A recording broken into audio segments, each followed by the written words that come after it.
All right, let's go ahead and get into shoulder movements, the press in particular. I know that from the other part of our audience, coming from like a bodybuilding perspective, I've seen a lot of what I like to call half reps. And a lot of the thought process there as far as trying to isolate certain muscles and get a pump and kind of chase that hypertrophy type training. But we also, at Mind Pump, try to stress a lot of full range of motion and try to express that strength through its full capacity. You had some specific things you wanted to address here with different angles of the press and using the kettlebell with that. So go ahead and take us through that, Mike. Absolutely. This was a question that came through on the forum, and the question specifically was, during the overhead press, what is the optimal, or what is the correct angle of the forearm? Should I be here when I press? Should I be here? Should I be here? My feeling is when you're doing an overhead press, and in a second I'll get into demoing what the movement looks like, but when you're pressing, to start the movement, you're always going to start in the rack position, which is right here. Then you'll press up and into the scapular plane. So the plane of the shoulder or the arm will be directly in line with kind of the angle of the scapula. So you'll press here and then you'll lock out overhead. That's the first place I tend to start people. But just realize that you've got a whole working window. Now, this was something that I first learned from working with Paul Chek. And one of the things he showed me was, every single degree that you change, you're hitting the shoulder, you're hitting the upper body slightly different. So especially if you're working, not only if you want to work slightly different parts of the muscle, but you want to essentially extend your set, you can gain a few more repetitions if you use the whole working window. Now, me personally, I don't tend to like to come out here. This can be a vulnerable spot in full shoulder abduction, especially when we think about what is the tool that we're lifting. So with the kettlebell here, the weight is located behind the arm. So here is pretty vulnerable because the kettlebell, how it's sitting on the arm, wants to pull back. So for this implement, I tend to you'll set in the rack, take a nice stabilization breath. You can even, this is a tension technique that we'll go over in a second. You're gonna irradiate out of that. We'll irradiate, right? We'll go over that in a second. But from here's the rack position where the shoulder's set down and away.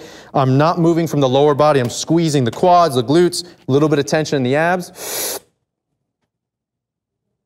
And I'll press up overhead. And then I'll pull the kettlebell down. Now what you notice in that was more of a scapular plane press, but also just note I can change it here. This would be, so you're just going vertical with that. That would be more pure shoulder flexion. Now that type of pattern specifically we use a lot in Kettlebell Sport on the jerk, because when we're looking for efficiency of movement, one of the things, let's pick the bench press. What's the shortest distance between 2 points? It's a straight line, right? So when we're pressing overhead, there's just a lot of extra movement here. Not that it's wrong, but we want the shortest distance as much as possible. And also what you tend to see, whether it's because lifters might be a little bit tighter in the upper trap, the levator scap, or they might have tight lats, that's gonna pull the shoulders out. So you see a lot of lifters with restricted mobility with kettlebells, they finish here. Now that's, once again, not the most optimal path to travel, and since the bell's here, if you finish in this position where the palm's pointed forward, the bell can more easily fall on the head, which you don't want. Which we don't want. So we want, the thumb angle would be pretty much at a 45 or even straight back, and just know you've got this whole window, so you can train here, you can train here, you should train through all ranges, but to start, scapular plane works good, and then in my experience, if you're doing high repetitions, I like keeping the elbow pointed straight up and down. Now, how do you feel? So in the scapular plane, you do get a lot more of that spiraling sort of rotation involved with that. And my thought process with that has always been, if I'm going to try and get somebody to engage more of the muscles involved around the shoulder joint, that's something that, I'm always trying to make sure that people are keeping connected and active. Would you put sort of a priority list if I'm strength training, instead of just maintaining a neutral position into a press and overhead position, also adding in that element of rotation? Sure. I think that, and that's why I was saying, like, when you're first starting out, working in the scapular plane, which will definitely incorporate, you'll be here, because you're always going to be here in the rack, then naturally you're going to have to move into a little bit of that corkscrew up to here, and then you'll come down. So that's usually a great way to start. Okay. And just some tips on that, when you're pressing, you always want the shoulder set down away from the ear. You don't want to allow the shoulder to hike up. One cue you can think, Justin, can you put your hand right on top of that hand? Right there, or maybe a little bit higher? Okay, so I'm moving through the press, it's in alignment here. The shoulder should be set down, and I should be pushing my body away from the kettlebell. You see how that's down? There's tension here. There's tension here. I'm trying to maintain a long open neck position. So this is down, and the same thing on the lowering phase. When the bell comes down, you don't want a passive lowering phase. You don't want to just come down. Right. You want to pull the kettlebell in the exact same line path that you brought it up in, and the shoulder's going to remain down and set, or packed if you like that word. I tend to prefer the word set, but both mean the same thing more or less.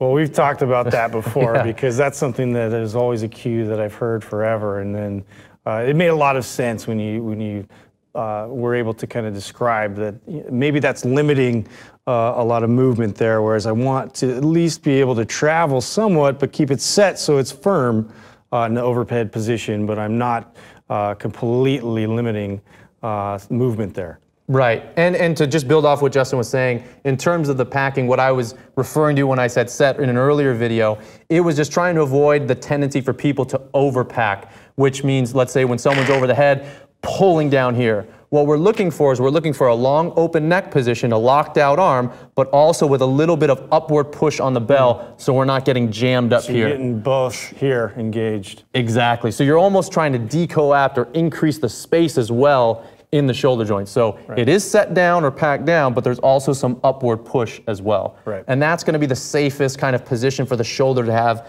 full and free range of motion in the joint while maintaining good shoulder girdle alignment and good shoulder girdle integrity. Man, I love that too, like just pressing in different angles and getting through that. So you actually notice then when you're pressing that you have a little more to give in a different range going through that, huh? Sure. Yep. And that's a lot of times if I'm doing, let's say, in a pressing set, if I'm doing, let's say, a set to max technique. Max technique I kind of quantify as pretty much going till failure, but not going to where any technical faults happen. In that situation, I might start out here, I might start here, and then I'll gradually, and I'll find because I've got more options, I'm using more muscles, I'll be able to kind of spread the repetition load on a strict press. Man, that's great. That's great information again. Go ahead and check out our 30 days of coaching and continue this series here with Mike Salemi on kettlebell technique.